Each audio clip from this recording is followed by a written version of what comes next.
Somebody really, truly caring to the place they're emotionally affected by, drawn to it. They just care.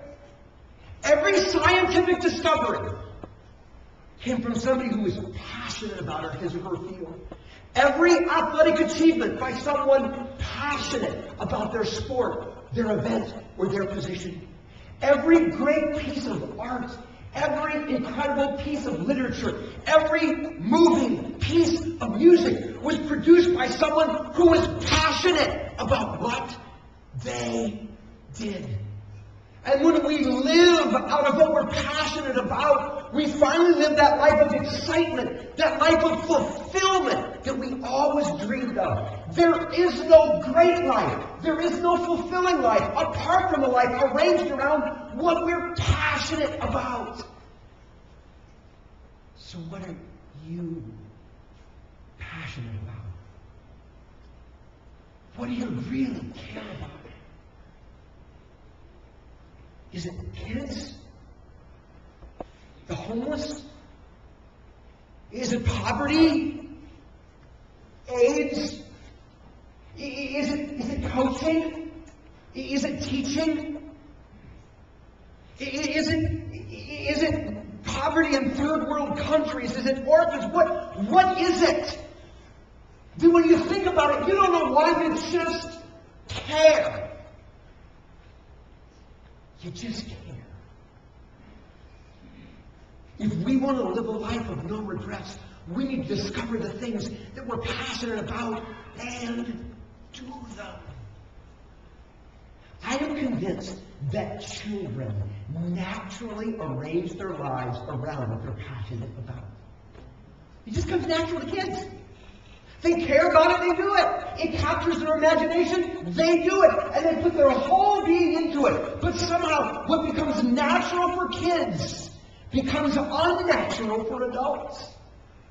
There's almost something about adulthood that kills all passion, and that is so incredibly tragic, because the world needs passionate people. Harold Thurman, he was kind of a precursor to the civil rights movement. He was a trained theologian, a pastor, and author. He founded the very first integrated church in 1944 in the city of San Francisco. He was a man who fueled the fires of people like Dr. Martin Luther King.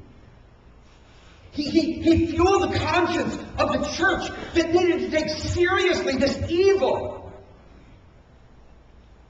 of prejudice.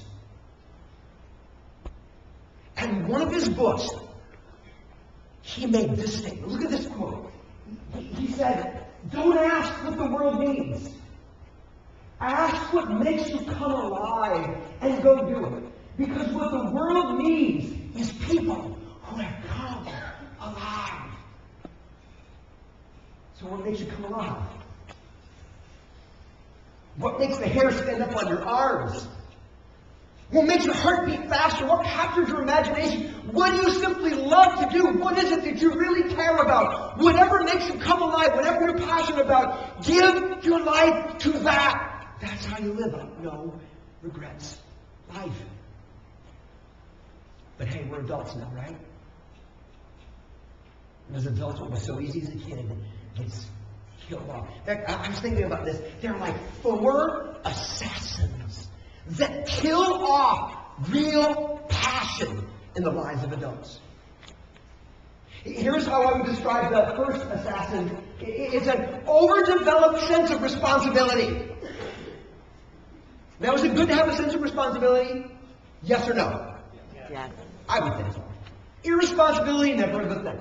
But we can get this overdeveloped sense of responsibility. You know, it's kind of like you're young, it's all about passion, you have these dreams, you know, it's things you imagine what you're going to give your life to. But then you begin to move to adulthood and you start getting messages like, you know what, you need to grow up and get serious about life.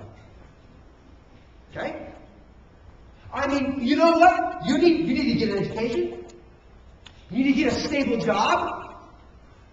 You need to make some money. You know what? You need to settle down. You need to get married. You need to have kids. These are the things you do. And when you have kids, you have more responsibility, and you need to take it seriously. And there's almost this message that says, when you become adult, those things that fueled your imagination, fueled your passions, that you really cared about, that captured you, we've got to somehow let them go to live a responsible life. Says who? Not says God. Jesus didn't model that kind of life. Listen, maturity is not meant to eliminate passion. Maturity is meant to give direction to passion, so it can be expressed in ways that really bring benefit, value, and beauty into our world. Another assassin that can kind of kill our passion in adult life is a lack of margin in our lives. Back a while ago, Dr. Richard Swenson wrote a landmark book. It was called Margin. Margin, he said, is the difference between our load and our limit. And we all need some space in there. And if we don't have space in our lives, we don't have margin in our lives, then life just gets frantic and it begins to no longer make sense. And we feel all sorts of stress and pressure because there's no margin. And when we have no margin, what tends to get crowded out is our passions. I discovered over the course of years that there's really no bed on the planet big enough for my wife and me. When we got married, we had this itty-bitty little apartment with this itty-bitty little double bed. And I learned very early on that I had about that much room on the bed. And that was mine, and I got it, but I got no more than that. And if I went to bed first, I would be pushed over into my little itty-bitty margin. And if I came to bed late, my wife would be laying in a way that I had one itty-bitty little space. And so I got used to kind of just sleeping right on the edge. And you know what? It's kind of a panicky feeling. Because one bad roll and you are on the floor. I thought, since we grew and we had kids, probably in part to the problem I'm describing. We finally decided to buy a bigger bed.